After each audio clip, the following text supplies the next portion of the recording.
Thank you very much. Thank you, David. I could have read the long form and I could have finished my chicken, but it's okay. I want to thank you for the invitation. I want to thank this great turnout today. And David, I want to congratulate you in advance for the excellent job you're going to do in 2014 as the chairman of this chamber. I just have one question for you, though. I read in the paper this morning that the chamber is dropping the word greater. Did that have anything to do with your choice of luncheon speakers today? In an act of solidarity, Representative Martinez Fisher has agreed to drop the same term from his title.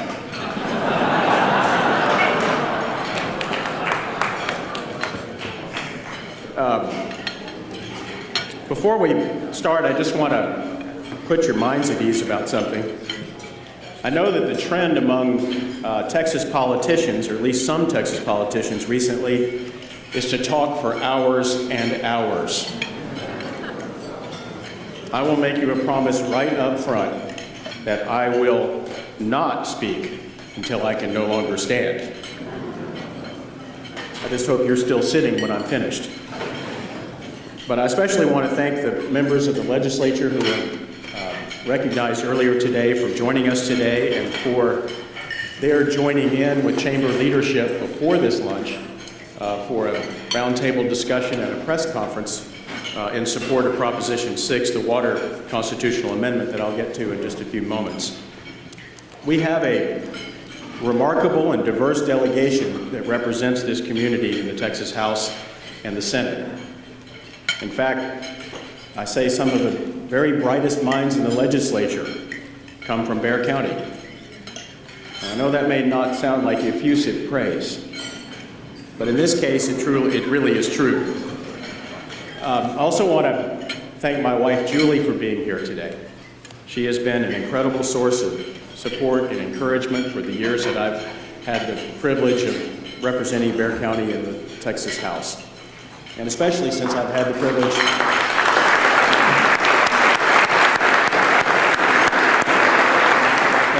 and even more so since I've had the privilege of serving as Speaker of the House. I absolutely could not do this job without her.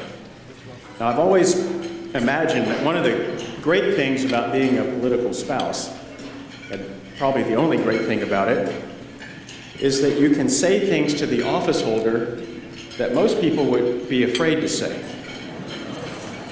For example, some of us remember Mitt Romney used to talk about the time he turned to his wife, Ann, and asked, "Ann, in your wildest dreams, did you ever think I'd be running for president?"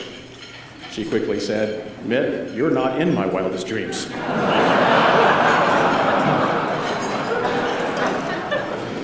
And it's good to have my parents, Jossie and Joe, here today. I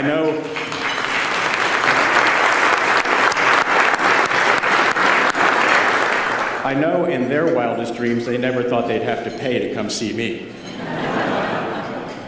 The last time I spoke to the chamber was last November. It was almost a full year ago. Election day had already come and gone, and my sights were fully trained on the upcoming session of the Texas legislature. I knew that day that we needed to have a productive session, if for no other reason than I was pretty sure you were going to invite me back again to speak. But I can tell you without any hesitation, and I know my Bexar County colleagues will back me up on this, we had a very successful regular session of the legislature. Throughout the session, I encouraged members to maintain a disciplined focus on the fundamentals. These issues such as education and water and infrastructure are the core responsibilities of government that will most determine the future of our state. And that's not to say that every bill that we passed had a sweeping impact. One bill that we passed into law this year, for example, settles the age-old question of who has liability when a trespassing goat gets injured. We really did pass that law. I hear I heard that Chancellor Sharp from A&M is here today, so any further goat policy, I'll refer to him.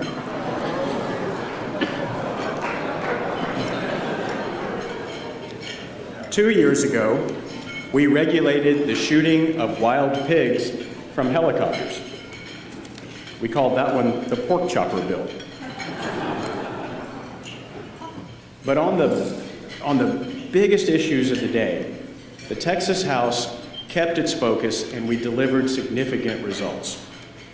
We maintained fiscal discipline by passing a balanced budget that addressed key priorities. We put more resources into our public schools and our classrooms, our colleges and our universities, and we reformed public education in some very significant ways. Over the last couple of years, parents and educators across Texas told us that schools were spending far too much time on standardized tests. My colleagues and I believe that testing is an important tool that keeps schools accountable to taxpayers. But we also believe that the point of education is not to prepare students for a test, but to create a lifelong love of learning. And so we gave educators more flexibility by reducing the number of standardized tests required for graduation. We also focused on career readiness because students should be prepared to succeed in college and in the workforce. Students will now have more room to pursue their individual interests. And schools will be better able to work with colleges and industry to provide relevant skills and training, just as Alamo colleges and Toyota have done here in this community for years. Another one of my priorities heading into this year's session was to see that more of the taxes and the fees that the state collects are used as we promised. For more than 20 years, the state has collected fees for one purpose and then used the money in other ways. For example, the state treasury includes all kinds of accounts for specific causes, such as clean air, trauma care, in some parts of the state for electric discounts for the poor. These accounts are funded with money from a specific fee or a specific tax. But over many years, legislators have left an increasing amount of unspent money in those accounts. These unspent fees are then counted to balance the rest of the state budget. More than a year ago, I asked my colleagues to help stop this practice. It wasn't a problem that developed overnight, and it will take a few years to fully resolve it. But I am very proud to say that this legislature took a very significant step this year by reversing this 20-year trend. We reduced the amount of unspent money that is used for budget certification by almost $1 billion. And we put the legislature on the road to further reductions in the future. These reforms have made our state budget more transparent, more efficient, and more accountable.